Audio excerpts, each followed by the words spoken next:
$5 a day, that's it, not $500 a month, not a lump sum you don't have, not some aggressive savings plan that requires you to overhaul your entire life. $5 per day, the price of a coffee you probably bought this morning without thinking twice.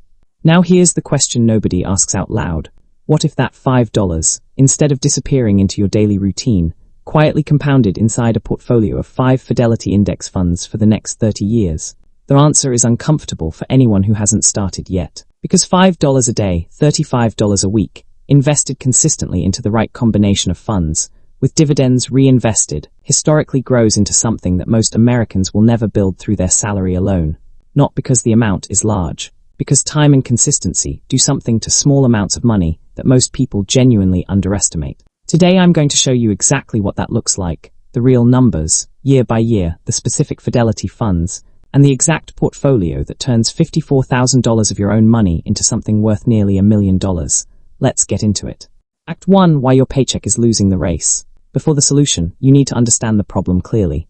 Here is what is quietly happening to your purchasing power every single year. Since 2020, food prices have not just gone up. They have gone up aggressively 345% in 2020, 394% in 2021, then 2022 hit, and grocery prices jumped 9.95% in a single year.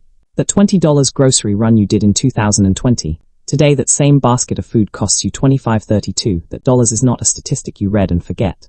That is something you feel every single time you stand in the checkout line, and it is not just food. The Federal Reserve raised interest rates from near zero in 2020 to roughly 4% by late 2025, which means mortgages got heavier, car payments got heavier, credit card balances got heavier. Meanwhile, wages grew at roughly 3.8% in 2025. Think about what that actually means. Prices are running at one speed. Paychecks are running at a slower one, and the gap between those two speeds is quietly eroding the purchasing power of every dollar you earn. Here is why this matters for investing. Your salary has a ceiling. It grows slowly. It is capped by your employer, your industry, your hours, but a well-structured portfolio. It does not have those limitations. Historical long-term market returns consistently land around 10 to 11% per year, including dividends. That is 2 to 3 times faster than the average paycheck grows, which means if you can get money working inside a portfolio, even a small amount, it will eventually outpace what your employer pays you, not by being lucky, not by picking the right stocks, by being consistent for long enough that compounding takes over. Act 2. The snowball nobody sees forming. The early years look like nothing. That's exactly why most people quit. Let me show you what $20 a week actually does in the first 5 years, because this is the part that trips most people up. Year 1 total contributions, $1,040 portfolio dollars balance, slightly above $1,040 reaction dollars from most people. This is pointless. Year 3 total contributions, $3,120 portfolio dollars balance, approximately $3,750. The dollars extra $630 came from nowhere. You worked. The market and reinvested dividends created it. Year 5 total contributions, $5,200 portfolio balance, approximately $6,850. The gap between what you put in and what is there is now $1,650, and it is accelerating. The first 5 years do not look impressive on paper, but here is what is actually happening underneath the surface. Every week you invest, you are buying small pieces of ownership in hundreds of companies. Those companies pay dividends. Those dividends automatically buy more shares. Those shares pay more dividends. The loop is running. You just cannot see it yet because the numbers are still small. This is the part where most people make the critical mistake. They see slow early progress and assume the strategy is not working. They stop. And in stopping, they exit the game right before the compounding curve starts to bend upward. The snowball is not impressive when it is small. It becomes unstoppable once it has enough mass. Act 3. What makes a fund worth holding for 30 years? Not every fund deserves a spot in a long-term portfolio.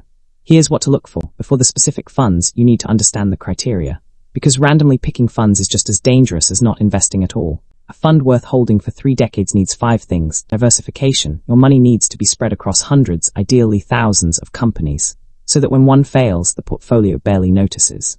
Broad exposure. Markets rotate. Some years large companies lead. Some years mid-sized companies outperform. A strong portfolio captures multiple segments so you benefit regardless of which area is running. Real historical performance, not projected, not theoretical. Actual track record of growing earnings and strengthening fundamentals over time. Dividend growth. Companies that raise their dividends year over year create a compounding loop that accelerates over time. Each raise buys more shares. More shares generate more dividends. The loop feeds itself. Low or zero fees. This one is non-negotiable. A 1% annual fee sounds small. Over 30 years on a growing portfolio, it silently steals hundreds of thousands of dollars from your compounding.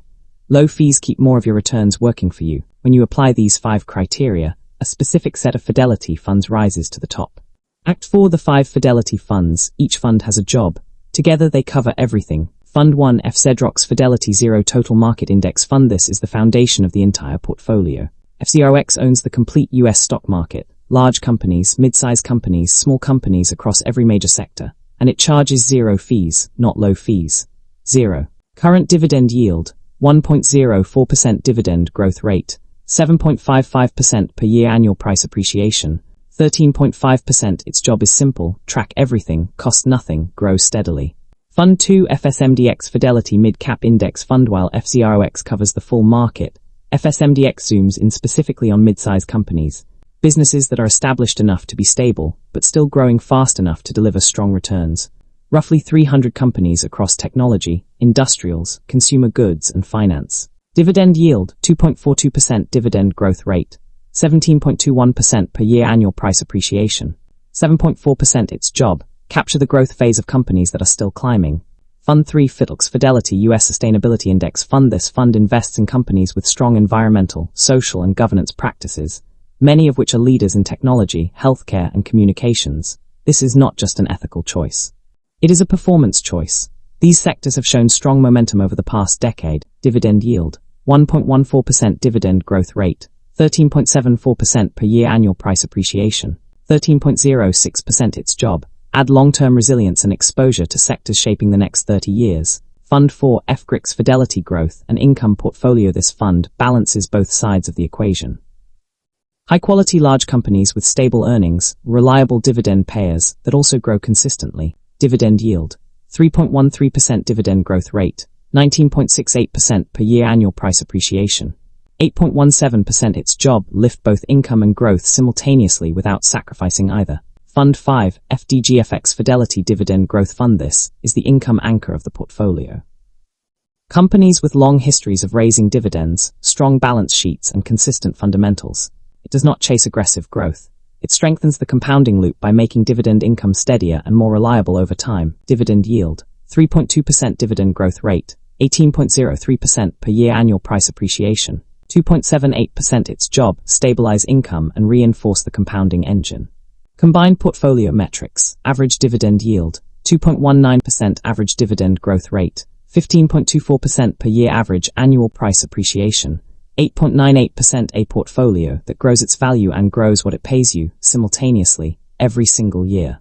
Act 5 The 30-year projection, real numbers.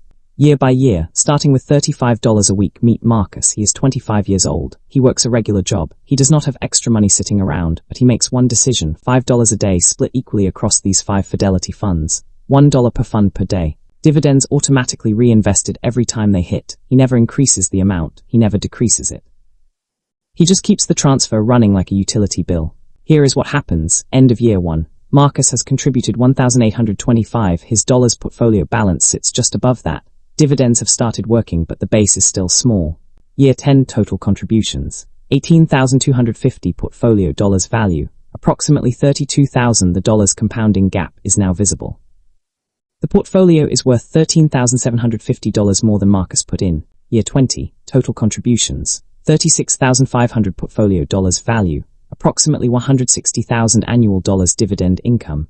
Nearly $9,000 per year. Marcus is now earning close to $750 a month in dividends, from a habit that costs him $5 a day. Year 30 total contributions, $54,750 portfolio dollars value, approximately $942,000 annual dividend income, roughly $98,000 per year monthly dividend income, over $8,000 every. That's it for a second.